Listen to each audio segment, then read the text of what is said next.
We'll start with CJ Stroud. Bill Rabinowitz to the left. Bill, go ahead. Hi, CJ. Can you describe your emotions? How nervous were you? And assess your play. First half was pretty shaky, and then you got it together. Yeah, man. I mean, all glory to God. First half, like you said, I mean, first game jitters. I mean, they're a great team. Minnesota's a great defense. Thank God, I have great teammates. I mean, they encouraged me. So I mean, that's kind of what happened in the second half. And how much of a security blanket is it to have receivers like Garrett Wilson and Chris Olave? Yeah, I mean, definitely. I mean, those are two of the best receivers in the country, the best receivers in the country. So I mean, thank God they're on my team. We'll go front row, Austin. CJ, when did you feel like those jitters went away, and what was working there in the second half, maybe once you got comfortable? I mean, everything that we called was great. It's just, I mean, some things just don't go the way you want them to. And that's kind of was the first half. I mean, the time of possession was kind of crazy. I mean, they held the ball. So I feel like we were off the field for a while in the first half. I mean, kind of got cold in there. I mean, you know what I'm saying? So, I mean, it's raining sideways. I mean, so, like, I feel like that had to do with it a little bit. But, I mean, we got the win. We'll go second row, Jared. CJ, obviously you haven't watched a lick of tape yet, but as you came off the field, where did you feel like, especially at halftime, as you came off the field, where did you feel like you weren't quite hitting? And then how do you feel as you walk off second half, where did you succeed?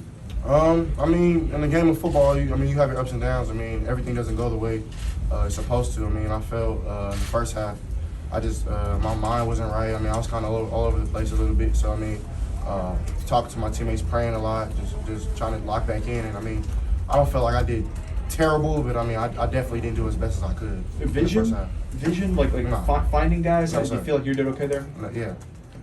We'll go right here, Stephen Meade.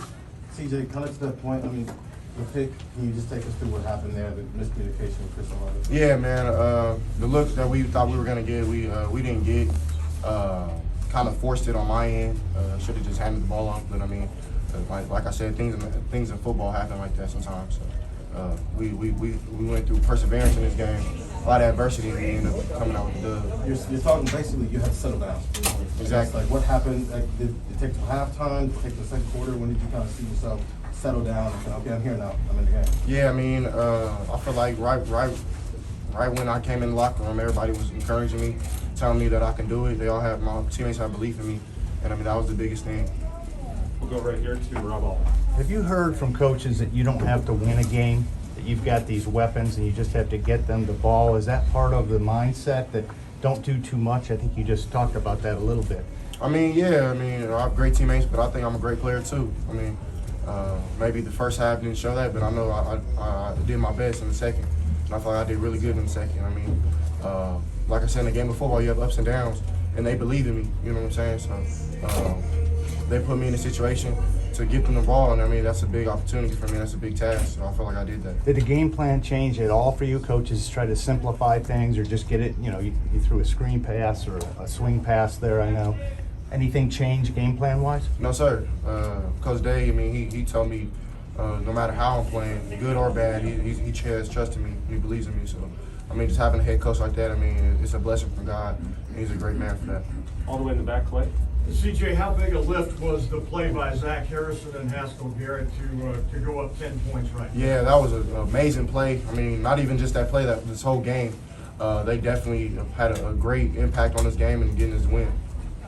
Go right here in the front half. Yeah, CJ, you mentioned the belief coaches have in you. How did that show as the game went on, especially with the big plays? That they still wanted you to challenge down? Yeah, I mean, before we started the game, they told me we're gonna have ups and downs, and opening up with a tough opponent in a conference game with Minnesota. I mean, we kind of knew what was up.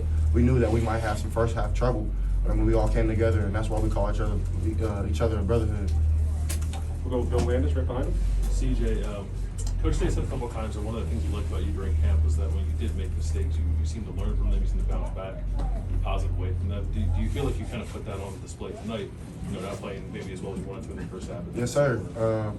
Definitely, I feel like my whole life has been perseverance. I mean, things don't go the way that you always want them to. And I mean, thanks to God that I've been through a lot. So I mean, that just helped me in that situation. I got my poise back and was ready to go in the second half. And when you guys dialed up that, I guess it was a screen to Trey, it seemed to work out perfectly. And I'm wondering, at what point did you know he was going to score? I mean, that was a great call by coach. I mean, they kind of on third down, they have funky looks. I mean, they run around, And I mean, my read was definitely, it wasn't simple, but it wasn't hard. You know, I just had to get the ball over the defensive end. And I mean, Trey made a great play, great cutback. I mean, he's going to be a hell of a player. Right here, Doug. CJ, having a game like this where you come out in the second half and play the way you did after maybe not doing what you want to do in the first half, what will that do for you next week against Oregon and down the line now that you've been through something like this? Yeah, it's a great learning experience. I mean, I just talked to Coach Wilson and Coach Day, and I mean, they're happy with how I played and how I handled my adversity. I feel like I kept my head up, I stayed positive, and my teammates, they just kept egging me on. And going into the Oregon week, I mean, you never know what can happen. It can happen again, but it's all about what you're gonna do when you get punched in the mouth. We'll go second row, Dan Hope. CJ, just to, have that interception in the first half and then to kind of come back in the second half and settle things down. I mean, how much do you think that specifically was kind of an important moment for you to, be able to move forward and bounce back when you have a mistake like that? I mean, yeah, mistakes happen. Definitely, you can't stick on it. You got to keep going. I mean, you got to just keep going. I mean, the past is the past. You can't do nothing about it. I mean, if you sit there and sulk, it's going to suck into you. You know what I'm saying? So definitely just had to move on and be positive about the situation. We got Coach Day ready for you, so one last question, Joey Kaufman. CJ, you were able to take some deep shots down the field. Is that a belief you have in yourself? Is it something the coaching staff talked in going into this game? Yes, sir. I mean, we knew that with their structure of their defense, we were going to be able to take some shots, and I think that's a very strong suit of my game. I think I can throw the ball down the field really well. Definitely got some work to do with other throws. I mean, just kind of wasn't feeling it in the first half, and the second half came, I just was feeling those throws again. So. And at one point too, you came down on your shoulder. It looked like. How did that feel after that, and how did you feel recovering? Yeah, man. I think I haven't played football in like 2 years, and got tackled in 2 years. So I felt that one a little bit, but I'm okay.